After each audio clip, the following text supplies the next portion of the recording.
Welcome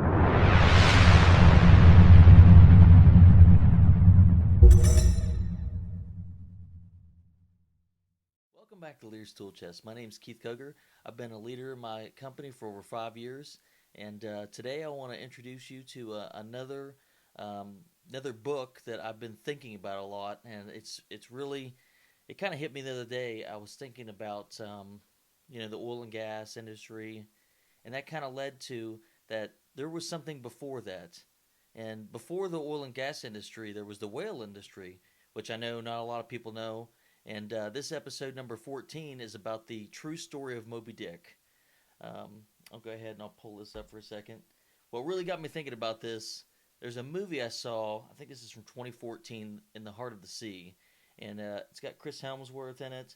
It's an amazing true story, which everyone forgets that the true story of Moby Dick is about the Essex, which in let me see, it was in 1820s that this ship had gotten into a big fight with a white whale, and it's a true story about how these sailors went through and they they were down on the other side of the planet, way thousands and thousands of nautical miles away from home, and how they were able to survive and how they were able to deal with this whale having taken their ship out, and it's pretty incredible that this is a true story. But more than anything, it's to me it's incredible that all the different information if you really get into it. Um, right now the oil and gas industry is in this weird place where people don't understand that right now the whole world is in this kind of energy crisis, and oil and gas is taking advantage of that. But I don't want to get into the political, geopolitical ramifications of all this. It just goes back to show you that there's lessons on lessons inside of lessons. You can learn lessons from history that apply to today. I mean, you take for instance this our current situation goes back to the 70s, the oil and gas crisis that we had, and people were in lines for miles. But not even that. I'm trying to get back to the point that the book Moby Dick, it's about this captain, his Captain Ahab, and essentially he goes insane with rage and obsesses over going and taking out this whale. And I'll pull that up. And his obsession just about destroys himself and his all of his um, shipmates.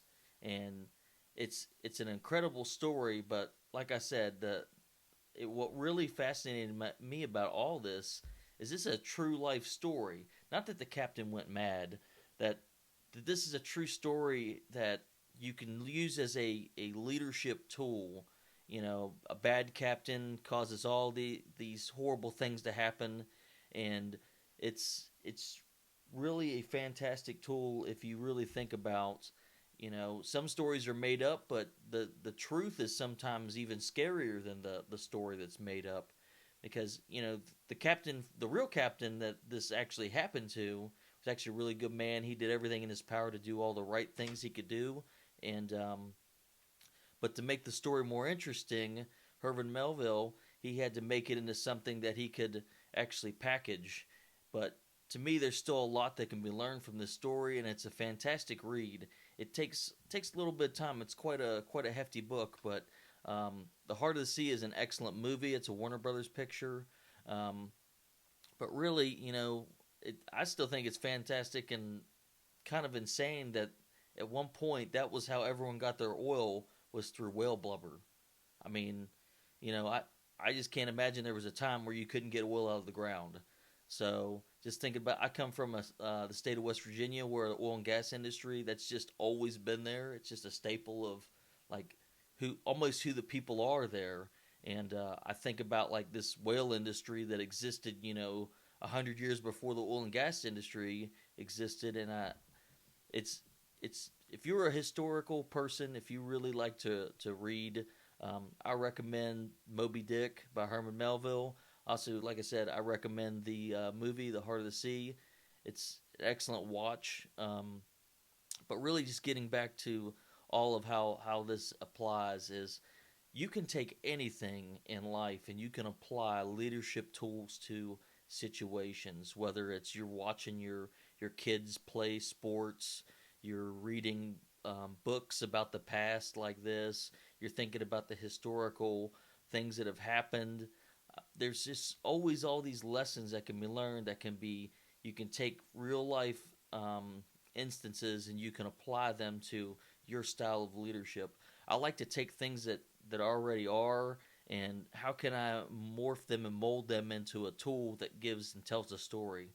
Um, I've also got here in a episode or two coming up some tools that you can use to explain different ways of thinking for your teams.